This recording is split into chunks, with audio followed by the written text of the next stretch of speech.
မတူပီမြို့သိမ်းတိုက်ပွဲအတွင်းမှာရှင်းမျိုးတဲ့တူစီယန်နဲ့ထပ်ဖမ်းဆီးခံရတဲ့အာရခတ်တော်တပ်ဖွဲ့ဝင်တူဟာမြင်းပွားနှိမ့်ဆက်မှုတကြောင့်တေဆုံးသွားခဲ့ရတယ်လို့ရှင်းညီနောင်တပ်ဖွဲ့ CB ကမေလ4ရက်နေ့ကထုတ်ပြန်ခဲ့ပါတယ်။အဲ့ဒီကိစ္စပေါ် CNF အနေနဲ့တာဝန်ယူမှုတာဝန်ခံမှုပြည့်နဲ့ဖြည့်ရှင်းပေးဖို့လိုအပ်ပြီးအဲ့ဒီလုပ်ရက်ကိုအပြင်းထန်ချုပ်ချတယ်လို့လည်းရှင်းညီနောင်တပ်ဖွဲ့ကဆိုထားပါတယ်။ CNF ထံကပြန်လည်လွတ်မြောက်လာတဲ့မဟာမိတ်တပ်ဖွဲ့ဝင်တွေရဲ့ပြောဆိုချက်အရ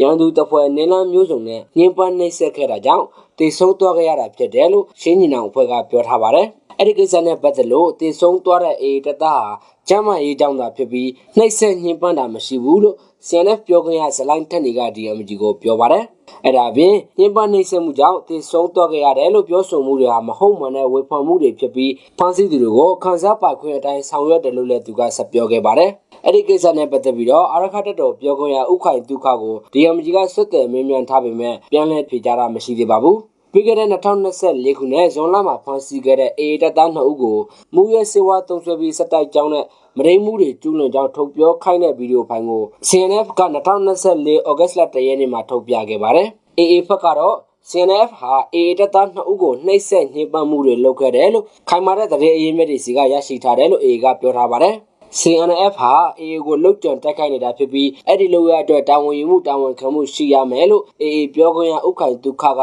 2024ဩဂတ်လမှာတတိပေးပြောခဲ့ပါတယ်။ AA ဟာကရှင်ကရင်နီကိုကန့်ပလောင်ဝါစတဲ့မြန်မာနိုင်ငံအနှံ့က ARO တွေနဲ့ကောင်းမွန်တဲ့မဟာမိတ်ဆက်ဆံရေးရှိပေမဲ့ CNF တဖွဲ့တည်းနဲ့ဆက်ဆံရေးတင်းမာနေတာပါ။လက်ရှိ CNF ထိန်းချုပ်ထားတဲ့ဟာခနဲ့ထန်တလန်မြို့ဟာ ULA/AA အတွက်ကုန်သွယ်ရေးအရပါပထဝီအရပါအရေးမကြီးတောင်းကိုသူကသုံးသပ်ပါတယ်။ ULA/AA အတွက်အရေးကြီးတဲ့နယ်မြေတွေကိုရှင်းညီနောင်တပ်ဖွဲ့ကထိန်းချုပ်ထားတာဖြစ်ကြောင်းနဲ့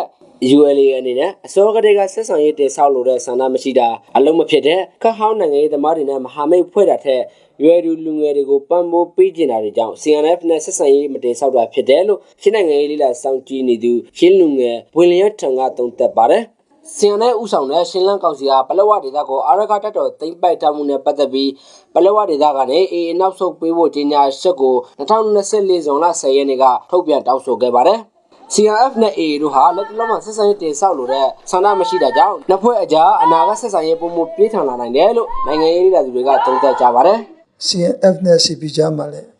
သူတို့နဲ့ရှင်းနဲ့ပူးပေါင်းလို့မရနိုင်တဲ့အခြေအနေမျိုးမှာမိမိအားကောင်းတဲ့ဒီဖက်ကပေါ့နော်မူလကတည်းကလက်တွေ့တဲ့ဖက်က CP နဲ့လက်တွေ့တာပို့ပြီးတော့သဘာဝကျတယ် CP နဲ့ AA ရဲ့ဆုံးဖြတ်ချက်အရ